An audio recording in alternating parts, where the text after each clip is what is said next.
Raise your hand if you've ever found yourself working late into the night, staring at the computer screen, thinking, just one more email and then I'll go to bed. If that sounds all too familiar, you're in the right place. Because today we're talking about burnout and exhaustion.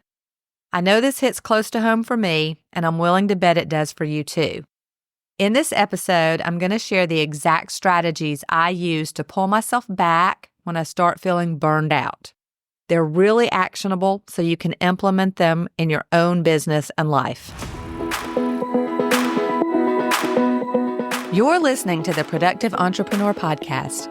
I'm your host, Tonia Kendrick, and I'm on a mission to help online business owners like you focus on the right things and take imperfect action.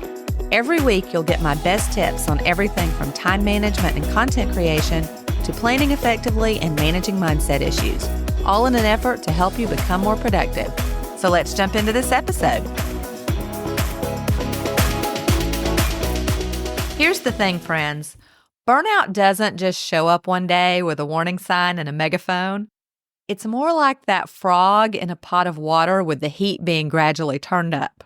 I'm rewatching season 1 of The Diplomat, and they just used that analogy yesterday. The temperature creeps up so gradually that by the time you notice it, the water is boiling. Or in the case of burnout, you're right in the middle of it. So let's talk about those early warning signs, and I want you to do a quick mental check-in as I go through these. First up, your passion starts fizzling out. Remember when you used to jump out of bed, excited to work on your business? If that feeling has been replaced with dread, or even just meh, that's red flag number 1. Second, your immune system starts waving white flags. Are you catching every cold that comes around, getting headaches more often? Your body's trying to tell you something. Third, your creativity well runs dry. When was the last time you had an exciting new idea for your business? If you're stuck in reactive mode instead of creative mode, burnout might be knocking at your door. Fourth, and this is a big one for me, you start making silly mistakes. Maybe you're sending emails to the wrong people or making basic errors in your work.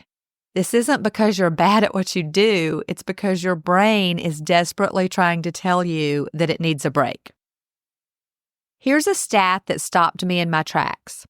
63% of business owners are working more than 50 hours a week, but they only want to work 42. I don't even want to do that, by the way. My target is 30-ish hours a week. Anyway, business owners are working 16% more hours than they really want to. That builds up, and hello, burnout.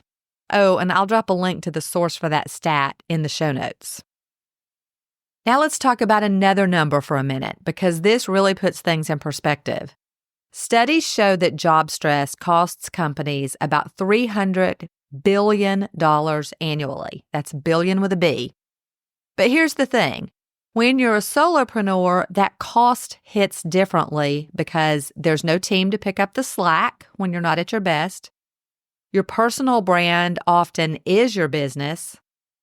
Every burned out day directly impacts your bottom line, and recovery time means lost revenue. Let me share a quick story about one of my students, Lily. That's not her real name. She was pushing herself to the limit, taking on every client who came her way, working weekends, answering emails at midnight. She thought she was being productive. But can you guess what happened? Her quality started slipping, she started making mistakes, and eventually she lost 2 of her biggest clients because she simply couldn't maintain that pace. The good news is the story has a happy ending because Lily learned how to implement strategies to combat burnout. And now she's actually making more money and working fewer hours. That's what we all want, right? So let's drill down into what you can actually do about this. I've broken it down into 4 key strategies that can make a significant difference for you. 1, find your support squad. Being a solopreneur doesn't mean you have to do it all alone. Here's what this can look like in practice. Get a mentor.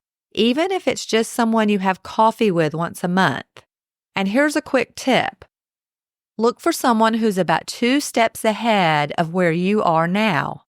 They remember the challenges you're facing, but they've found ways to overcome them. Join mastermind groups and connect with other solopreneurs who get it, maybe in online communities or local networking groups. 2, work smarter, not harder. This is where we all need to get honest with ourselves. Pull out your calendar right now and look at how you're spending your time. What tasks are in your zone of genius? What could you outsource?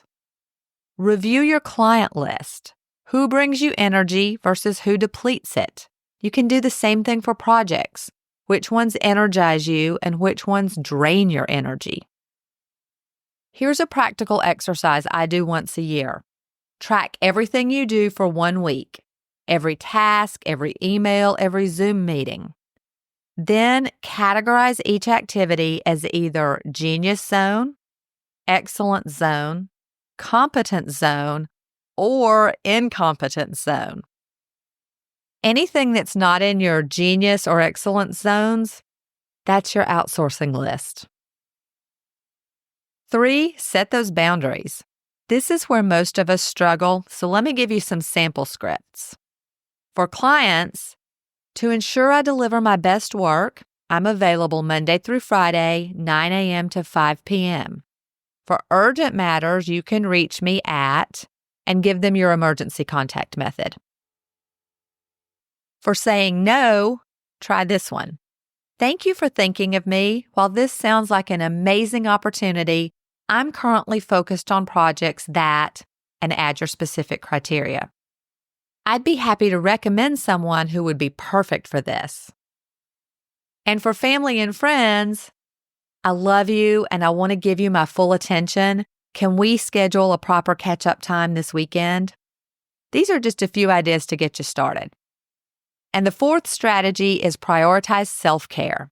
I know, when you hear self-care, you might be thinking bubble baths and face masks. But let's talk practical self-care for busy entrepreneurs. Schedule breaks like you schedule meetings. Literally put them in your calendar. Move your body daily. I walk 12,500 steps a day. Practice mindfulness. We'll talk more about this one in a minute.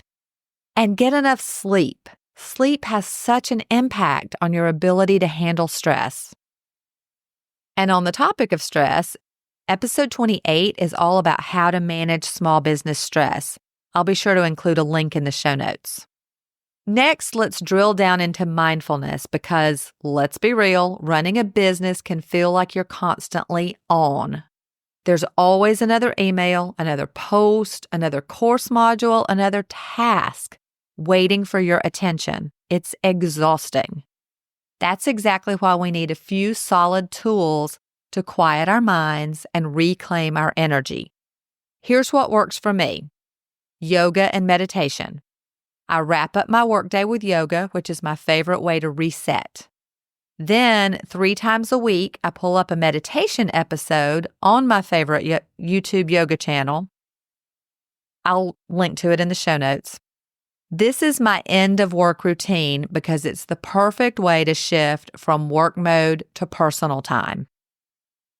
The next strategy is a business plan review. And this is something most people miss when thinking about combating burnout. But stick with me. Your business plan shouldn't be gathering dust in a drawer. Think of it as a living document that grows and evolves with you. Keeping it up to date ensures that you aren't doing things that will lead to burnout. Here's my quarterly review process. Schedule a CEO day every quarter. Review your metrics and goals. Check in on your energy levels. Adjust your offers based on what's working. And celebrate your wins, even the small ones. During these reviews, ask yourself, what's draining my energy? Which clients or projects light me up? What could I automate or delegate? And where am I overcomplicating things? That's a big one for me. All right, friends, Here are 3 actionable steps you can take this week. 1, try a short guided meditation. I'll link to my favorite one in the show notes. 2, do the Genius Zone exercise this week. Track everything you do. Categorize each task as Genius Zone, Excellence Zone, Competence Zone, or Incompetence Zone. And then make a plan to outsource or eliminate anything that's not in your Genius or Excellence zones. And 3, set up your boundaries. Use those scripts I shared if you need help with what to say.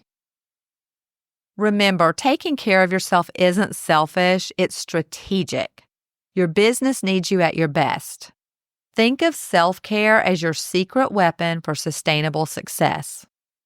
I'll be back tomorrow with day 14 of this 30 podcast episodes in 30 days series, and I'll be sharing 7 ways to make your business plan work for you. Until then, this is Tonia signing off. And before you go, if you like what you hear on the Productive Entrepreneur podcast, then come check out the Organized Business Toolbox.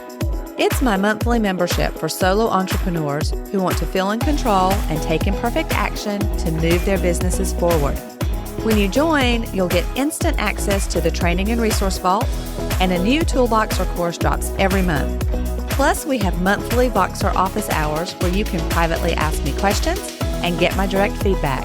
If that sounds like something you need, the link is in the show notes, or visit ToniaKendrick.com, and I'll see you on the inside.